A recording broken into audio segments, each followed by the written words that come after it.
I want to make an infomercial where it's not clear what the guy's selling. Like, he's demonstrating how powerful this vacuum is by sucking up a bowling ball, but then he starts showing you how strong the bowling ball is by dropping it on some knives, but then he's showing how the knives haven't been damaged at all by using them to cut through some shoes, and it goes on and on for 2 hours, then just loops back to the start while a number flashes on screen the whole time. And if you call it, it just echoes whatever you say back to you. You think, just because I'm a movie star, I don't have feelings. Well, you're wrong. I do have feelings. I'm an actress. I have all of them. So, here's a fun story about this movie. Guess who loves this movie? Me. I do. I love this movie. I love this movie so much that when I was in the 7th grade and I saw First Wives Club 2 on pay-per-view, I was like, hell yeah. First Wives Club 2. No one told me there was a sequel. Here's the synopsis for First Wives Club 2. Disgruntled first wives take their ex-husband's new lovers under their wing. Sounds great, right? Awesome viewing material for a precocious 11-year-old. So, I buy this movie, and like, 3 minutes into it, I'm starting to feel suspicious. Like, it's really low quality, and my girls are nowhere in sight. How come none of the first wives are the same? How come they are alone in a bedroom, with mood lighting?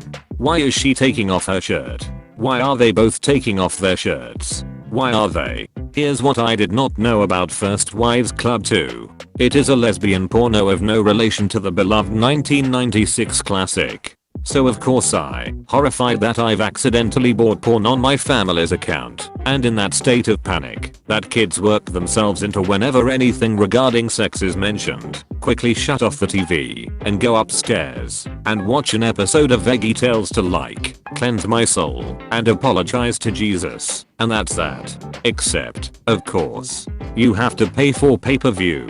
So, the end of the month comes, and I have completely put this incident out of my mind. Haha, I accidentally bought porn. How funny. Tell no one.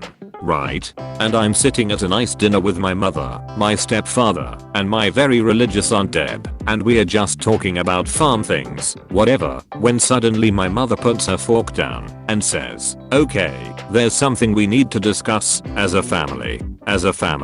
And I'm like, running through a list of people I know who could conceivably be dead and fantasizing about my mother announcing that she's going to buy me my own computer just because you earned it, kiddo, and she pulls out a piece of paper that says DirecTV across the top. And I'm like, oh no, I received the TV bill today, my mother said, and I was like, shoveling potatoes into my mouth as fast as I could because I knew that when I went to porn prison, they weren't going to feed me this kind of quality starch. Does anybody want to tell me who purchased the pornography? As a reminder, a quick table survey. My mother, surprised and disappointed by the porn bill, innocent. My stepfather, a grumbly old cowboy who just wants to sing along to Kenny Chesney and watch The Hunt for Red October, innocent. My Aunt Deb, a super religious Catholic whose best friend is an unnamed Sister Placid, innocent.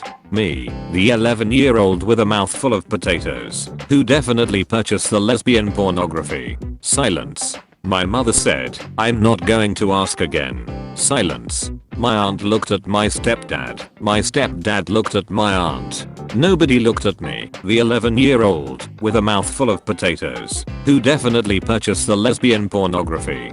My mother shook her head and put the bill down. This was incredibly inappropriate, she said. Skip, Deb, whoever, buy that shit on your own time. I'm not paying for it. What if Molly had seen it? What if Molly had seen it? Don't expose my kid to that crap. Don't expose my kid to that crap. If you want to watch porn, fine, but do it in private and don't expect me to pay for it. I can't believe one of you did that in the living room. I can't believe one of you did that in the living room. But Molly, why didn't you own up to it and explain that it was an accident? Are you fing kidding? I did not want to go to porn prison. The fun conclusion to this story is that I never owned up to it, which means that there are 3 people in the world who have not solved the mystery of the lesbian porn. A quick survey. My mother, who lives every day wondering whose porn she paid for. My stepfather, who probably wishes he knew less about his wife's sister's porn preferences. My aunt, who probably wishes she knew less about her sister's husband's porn preferences. But Molly, why don't you own up to it now, with the safety of time and distance, and the knowledge that porn prison isn't real? Are you fking kidding? This is the best thing I've ever done. This is the fking funniest thing I've read in ages. It's really funny how many people on here make jokes about anti-vaxxers and flat earthers, but they practice astrology at the same time, even though it's literally the same pseudo-scientific bullshit. Looking up your horoscope doesn't give kids polio. Greek gods didn't really have much of a sense of ironic punishment. They were just like, this poor bastard's gonna have his liver eaten by vultures. Gonna turn this bee into a spider. Or being cursed to know the future, getting turns into a sick ass snake boss. Gods rolled a 0 on wisdom. Athena keeps the brain sore, that's why. Athena turned a bee into a spider. Hastur is the only one who knows what the F she's doing. Hey gang, I'm ordering $14 worth of soda and nothing else from my local Domino's. I'm thirsty. He better not fking have. Your order is in the oven. A scaleless snake. They're scaleless as a result of a mutation.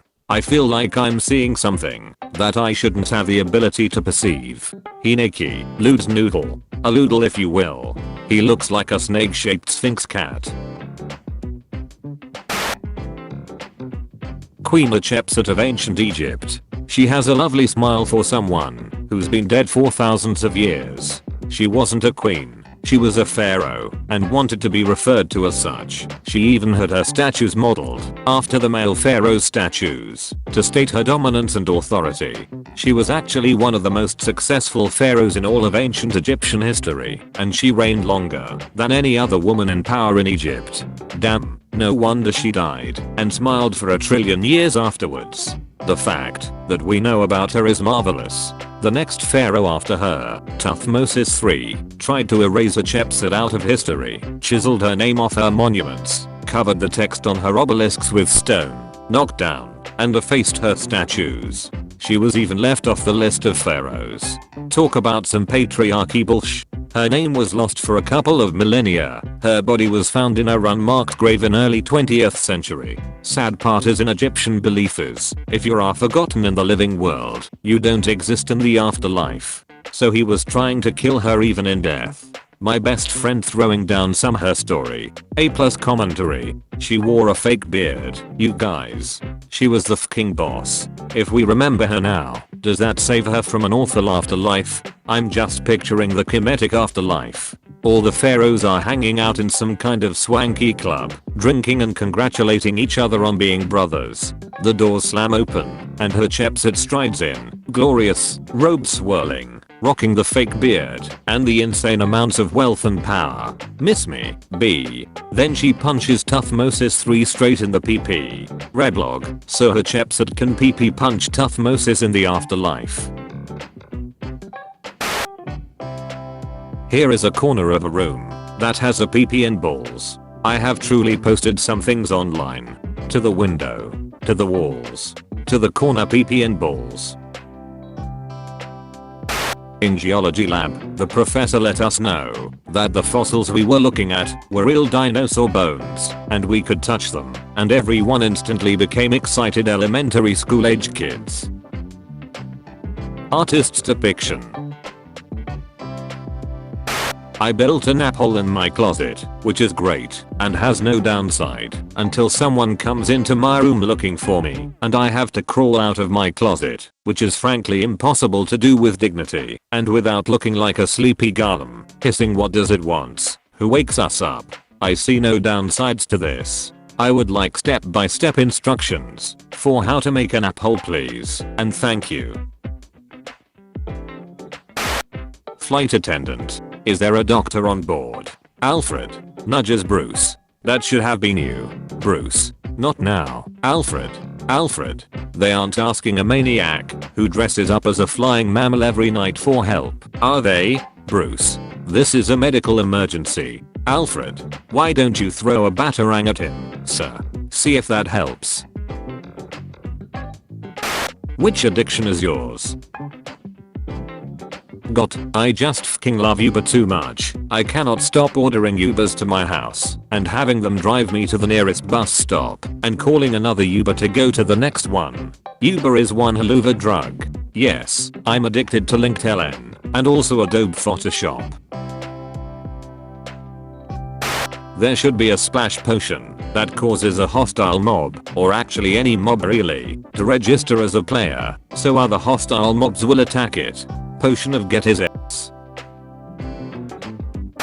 The whole I used to be a teen who hated authority, only to grow up to become the authority that hates teens, is a bad thing that practically every other generation has fallen into, and we all need to make an extremely conscious effort not to repeat the fucking pattern. Studies have shown that the shift starts to happen around age 30. If you're close to that, make a conscious effort to be open to and accepting of younger people. I'm 31 and paying close attention to how I react to young people and new trends and trying to keep myself from developing those thought patterns. I'm crying. The lighting in my dad's condo is really weird, and I just tried one of the lights in a diff bathroom and it makes the toilet look really dramatic. Help, I'm Lalowin. I'm really tired of all this Fixed it. OMFG. Gillaby gang is a gang of women in India who track down and beat abusive husbands with brooms. This is too thug not to reblog. The only acceptable icing is buttercream. Whipped icing is a coward's choice, and fondant people are demons, and gotta meet me in the street for their poor life choices that led them to accept Play-Doh as acceptable cake decoration. Turn on your location, and we can talk. Hope you understand sign language, then cause all you're gonna be seeing is hands. Damn jet and wheel in the cake decorating fandom. My arch nemesis. Do you know why I challenged you to this duel? Me. You want me to stop making puns. My arch nemesis. You're right. My arch nemesis. I didn't want to do this. I once considered you a friend. It didn't have to come to this. But the puns have to stop. Me. It really is the duality of man. My arch nemesis. Shoots me instantly. Me. Holds my bullet-ridden intestines in place. It all lead to this. My arch nemesis. Why? Shot. Won't. Shot. You. Shot. Die. Shot. Me. Coughing up blood. No need to go ballistic. Us saw Bindi Iwin got engaged, and apparently, her fiancé is American. She's 21, and they've been dating for 6 years. I wonder if his family lives in or / works in conservation, because imagine just being a random 15-year-old tourist at the zoo and having a meet cute with Steve Iwin's daughter, lol. Apparently, that's exactly how they met. Bindi just happened to be giving tours the day his family visited. Love is unreal. How is this not a teen rom-com yet? It gets better. Terry is also American and met Steve Iwin the same way, by chance at the Australia Zoo, in 1991. Terry was devastated when he immediately offered to introduce her to his girlfriend Sue, until Steve called Sue over and a dog came bounding up. Multi-generational love at first sight.